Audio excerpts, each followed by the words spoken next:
네, 안녕하세요. 여러분들의 구독과 좋아요로 이 채널이 유지되고 있습니다. 네, 영상 속도는 1.5배를 추천드리고요. 항상 구독자님, 멤버십 회원님들에게 감사하다고 말씀을 드리면서, 자, 이번 내용은 알트코인 내용 한번 준비를 해 보았는데요.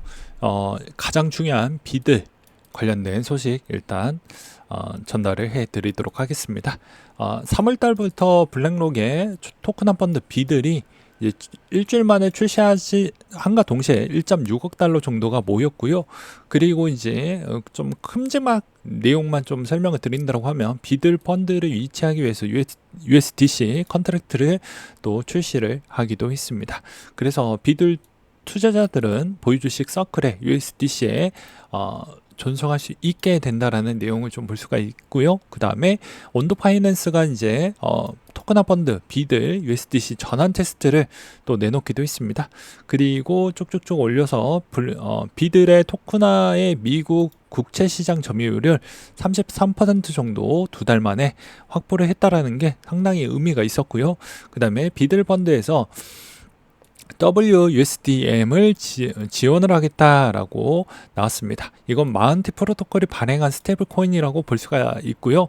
그 다음에 히든 로드의 블랙록 토크나 펀드 비들 담보를 인정하겠다라고 나와주기도 했습니다. 그 다음에 에테나에서 준비금 일부를 토크나 RWA에 투자할 계획을 갖고 있다. 그래서 블랙록 비들에게 제안을 했는데요. 요게 이제 뒤에 가서 한 번 더 설명을 드리겠지만 요게 이제 스테이블 코인 출시가 나와 줌으로써 이제 끈끈한 관계도로 좀 볼 수 있었던 게 대략 7월 달 때부터 좀 조각이 맞춰지는 거 아니냐라고 볼 수가 있겠고요. 그 다음에 이제 또 인젝티브도 투자 지원 토크나 인덱스를 출시하겠다라고 나와 주기도 했습니다. 그래서 종합적으로 보게 되면요, 곧 조만간 스테이블 코인이 하나가 또 괜찮은 게 나와 줌으로써 자 USDB는 준비금을 비들에 투자가 되고 바이비트나 비트겟이나 이런 쪽에 증거금 담보로 해서 USDE나 USTB가 대체가 될 수가 있다라고 합니다. 이때까지 이제 스테이블 코인이 항상 문제점이 많이 있었는데 이제 이런 형태로 나와준다라고 하면 그래도 좀 더 쓸만한 게 나왔고, 그 다음에 이 크립토 시장 안에서 좀 신뢰도가 많이 낮았지만 그 신뢰도를 조금씩이라도 더 올릴 수 있을 만한 무언가가 등장을 했다라는 건 내년에 좀 기대감을 많이 올릴 수 있지 않겠냐라고 볼 수가 있을 것 같고요. 그 다음에 이제 저런 소식이 나와 줌으로써 에테나가 좀 많이 올라 주기도 했습니다. 에테나를 검색을 해보면요, 거의 제가 녹화 찍기 전에 한 20% 정도 올랐는데 지금도 계속 분위기가 나쁘지 않게 계속해서 올라가 주고 있는 실정입니다. 근데 통상적으로 조정을 좀 많이 거쳤기 때문에 대다수 좀 기존의 체력도 되고 자금력도 아직까지도 좀 남아져 있는 회사들은 어느 정도는 다시 반등이 좀 많이 나와주지 않을까 싶습니다. 그래서 디핀의 또 대장격인 그런 코인들이나 그 다음에 또는 리스테이킹 쪽도 좀 제가 유심하게 좀 많이 보라고 이야기를 많이 하기도 했었죠. 네, 그런 거라고 보시면 될 것 같습니다. 그래서 최근에 이제 많이 빠졌던 코인들이 다시 원래 그 전에 잘 나갔던 추이가 있었던 게 좀 반등이 잘 나왔고요. 그리고 대부분 또 기대가 좀 많이 나오던지 아니면 추가 호재가 좀 많이 나왔던 그런 코인들이 좀 성과가 잘 나와주고 있다라고 말씀을 드릴 수가 있을 것 같습니다. 그래서 최근 동향에서도 대부분 리스테이킹 쪽에 있는 성과가 좀 잘 나와주고 있는 실정이었고, 그 다음으로 이제 볼 수 있는 건 이제 비트코인에 관련된 스택스나 이런 쪽도 반등이 좀 잘 나와주고 있다, 이렇게 보실 수가 있게 되겠습니다. 이번 주 동향에서 가장 카테고리 별에서 좀 성과가 좋았던 부분은요, 자 솔라나 밈, AI, 그리고 캣 부분, 캣 민코인 정도가 좀 잘 나와 주었다라고 볼 수가 있습니다. 그러니까 저번에도 이야기를 했지만 솔라나가 어느 정도만 좀 회복만 해 주어도 솔라나 민코인 정도에 따른 성과는 잘 나와 줄 것이다 라고도 제가 이야기를 하기도 했었고, 그 다음으로 이제 볼 수 있는 건 뭐 여러 가지 내용들이 있긴 하지만 그 중에 이제 추가적으로 이번에 9개 IM에서 이더리움 2천만 달러의 상업 수표를 토큰화하겠다라는 또 내용이 나와주기도 했습니다. 그리고 이번에 또 보게 되면 요 내용이 좀 눈에 띄었는데요. 주기영 대표가 비트코인 도미넌스가 증가가 된다. 미국이 타 국가들에 비해 상대적으로 보유량이 좀 많이 증가를 해주고 있는 모습을 볼 수가 있는데요. 제가 누누이 미국 주식을 괜히 보는 게 아닙니다. 제가 맨날 이야기를 많이 했죠. 미국의 증가추이가 높아진다는 건 미국에 따른 경기와 직결된다라고 그렇게 표현할 수도 있기 때문입니다. 그 다음에 이제 미국의 SEC 뉴욕 멜로 은행의 암호화폐 커스터디 서비스가 승인이 됐다라는 걸 볼 수가 있는데요.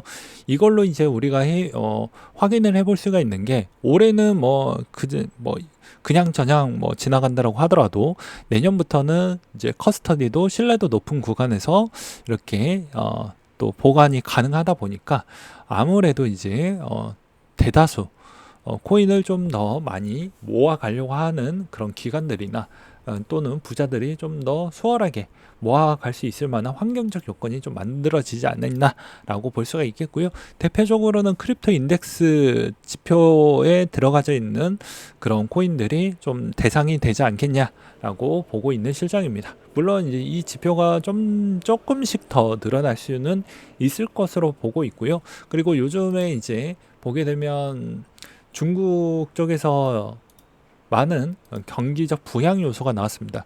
그러니까 미국 경기가 좀 좋아지려고 한다라고 하면요, 양대산맥 G2라고도 이야기했던 중국이 어느 정도 받쳐주어야 내년 경기가 좀 좋아질 텐데, 이번 같은 경우에는 중국 부분이 이제 대부분 기사나 뉴스거리에서도 망한다 이렇게 하는데, 저는 오히려 가장 저렴할 때 중국 관련된 홍콩 주식을 좀 많이 샀습니다. 그래서 수익을 좀 많이 재미를 보고 있고 배당도 챙겨 먹고 있긴 하는데요. 여기에서도 이제 지준율 인하를 또 하면서도 강력한 재정 부양책을 이번에 꺼냄으로써 아마도 이제 미국이 금리 인하할 때까지 좀 기다리지 않았나라고 볼 수가 있습니다. 그래서 덩달아서 맞춰가지고 이렇게 좀 진행을 했다라는 점이 특이 사항이라고 볼 수가 있겠고, 한동안 올해까지는 그래도 무난하게 경기가 완만하게 흘러가지 않을까 싶습니다. 이제 재정 부양책이 나왔다라는 건 돈이 많이 이제 또 들어간다라고 볼 수가 있겠죠. 그 다음으로는요, 왜 이게 중요하냐면 대부분 이 거래소 창업자들이 거의 다 중국인 출신이 좀 많습니다. 보게 되면 바이비트, OK, 비트겟, 그리고 HTX, 비트마트, 그리고 딥코인, MEXC, 게이트.io, XT, 쿠코인, 엘뱅크, 다 그러니까 거의 다 중국 출신이기 때문에 이 중국계 소식이 나왔다는 건 중국의 거래소에 따른 운영 부분에 따른 그런 약간의 재정적인 문제점도 어느 정도는 해소해 줄 수가 있기 때문에 저는 나쁘다라고 보지는 않습니다. 그래서 이 내용이 나올 때까지 저는 좀 기다렸다라고 볼 수가 있겠고요. 아무튼 늦게나마라도 나왔던 게 좀 긍정적이라고 볼 수가 있겠고, 그 다음에 대부분 이번에 이제 스위스에서도 세 차례 금리 인하가 진행을 했습니다. 그래서 글로벌 모든 국가들이 금리 인하를 지금 동참을 해주고 있기 때문에 통화량이 팽창이 되면 당연히 모든 자산은 우상향 보여지게 됩니다. 네. 그 중에 가장 대표적인 비트코인도 마찬가지로 올라갈 거다라는 기대감을 좀 갖고 있고요. 그 다음에 이제 마지막으로 좀 안타까운 이야기를 좀 정리를 하고 끝내보려고 하는데, 이번에 카카오 게임즈의 자회사 메타보라도 공고사직이 나왔다고 합니다. 이 말의 의미는 개발자에 있는 풀이 좀 약해진다고 하니까 이런 점은 좀 안타깝겠죠. 그리고 이번에 저번 실시간 방송에서도 누가 물어봤던 것 같은데 카이아 같은 내용의 또 이슈가 좀 많이 있다라고 합니다.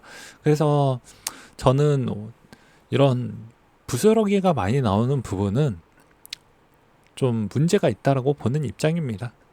그리고 두 번째로는 여기에서도 해명을 되게 좀 뭐같이 했어요. 네. 너희가 이런 메커니즘에 따른 이해가 좀 부족한 거 아니냐라고 하는데, 여기서 또 말이 좀 길어지겠지만 핵심적으로 크립토 시장이 좀 더 빠르게 성장을 보여주려고 한다라고 하면 말이죠.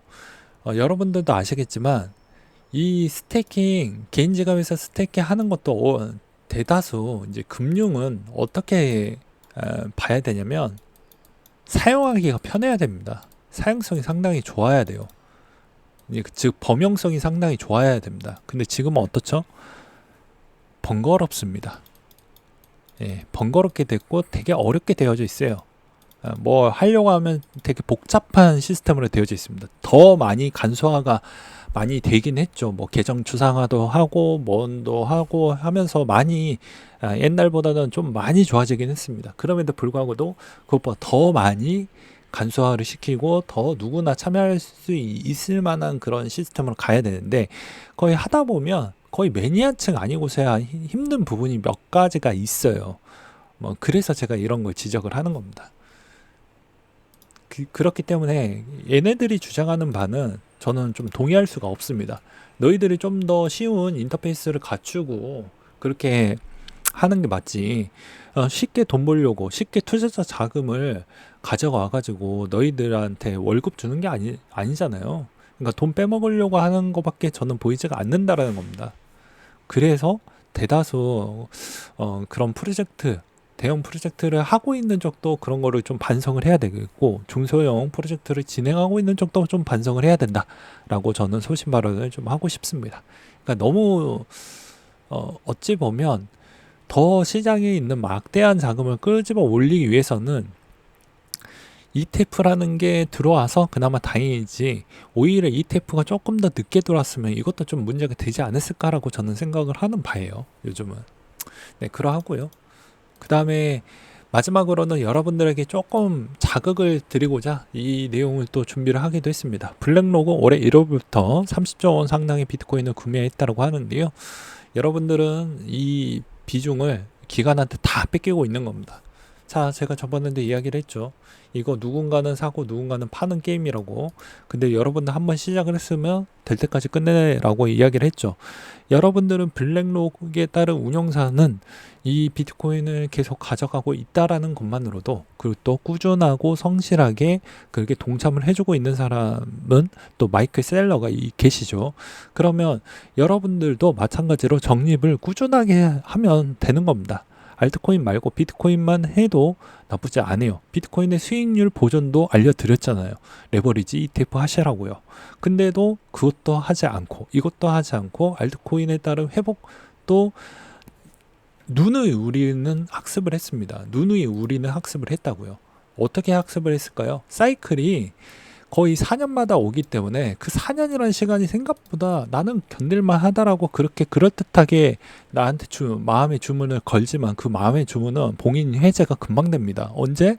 단 몇 개월만 지나도 힘들어 뒤질 것 같거든요. 그래서 제가 왜 비트코인하고 이더리움만 좀 많이 이야기를 하는 이유가 괜히 그런 게 아니에요. 마음고생이 조금 덜 하거든요. 예, 근사치밖에 안 되지만 조금 덜 할 뿐입니다. 그러한 사람들이 너무 많이 봤기 때문에 웬만하면 여러분들이 좀 더 투자적인 부분을 스트레스를 좀 낮추고자 저도 그렇게 하는 거지. 저기 뭐 50백짜리 코인 뭐 추천 안 하고 20백짜리 올랐던 거 추천 안 하고 괜히 그러겠습니까? 다 이유가 있는 것이죠. 네, 오늘 내용 여기까지 준비를 했고요. 이상으로 마치도록 하겠습니다.